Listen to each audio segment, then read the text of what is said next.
मित्रांनो, आजच्या व्हिडिओमध्ये आपण माहिती करून घेऊ दुचाकी विमा म्हणजे काय. दुचाकी विम्याचे प्रकार किती आहेत?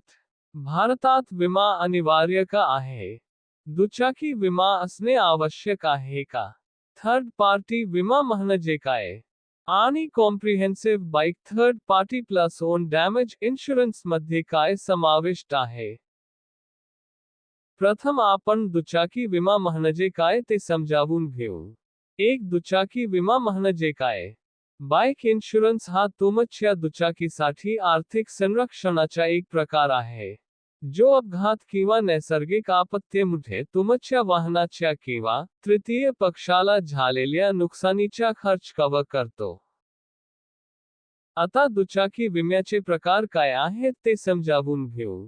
दुचाकी विमा पॉलिसीचे 3 प्रकार आहेत. एक तृतीय पक्ष दायित्व विमा, 2 सर्वसमावेशक विमा आणि तिसरा स्वतःचे नुकसान cover. Third party liability insurance तृतीय पक्षाला होणारे नुकसान कव्हर करतो.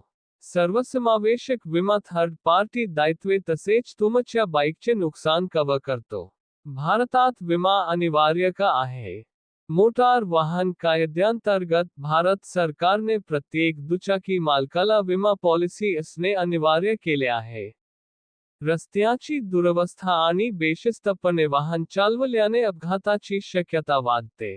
अपघातामुळे वाहनाचे नुकसान होऊ शकते किंवा काही वेळा जीवितहानी देखील होऊ शकते. थर्ड पार्टी म्हणजेच तृतीय पक्ष विमा म्हणजे काय? थर्ड पार्टी दुचाकी इन्शुरन्स, ज्याला थर्ड पार्टी लायबिलिटी इन्शुरन्स देखील म्हटले जाते, कोणत्याही थर्ड पार्टीचे वाहन, व्यक्ती किंवा मालमत्तेचे कोणतेही नुकसान झाल्यास होऊ शकणाऱ्या कोणत्याही दायित्वाविरुद्ध तुम्हाला कव्हर देते. कॉम्प्रिहेन्सिव्ह दुचाकी इन्शुरन्स मध्ये काय समाविष्ट आहे? हा एक प्रकारचा विमा आहे जो तुमच्या दुचाकीसाठी नुकसान, चोरी किंवा तोटा यापासून संपूर्ण संरक्षण प्रदान करतो. तृतीय पक्ष दायित्व कव्हर करण्याव्यतिरिक्त, अपघात, आग, नैसर्गिक आपत्ती किंवा चोरी झाल्यास आपल्या स्वतःच्या वाहनाचे नुकसान देखील कव्हर करतो. दुचाकी विमा असणे आवश्यक आहे का?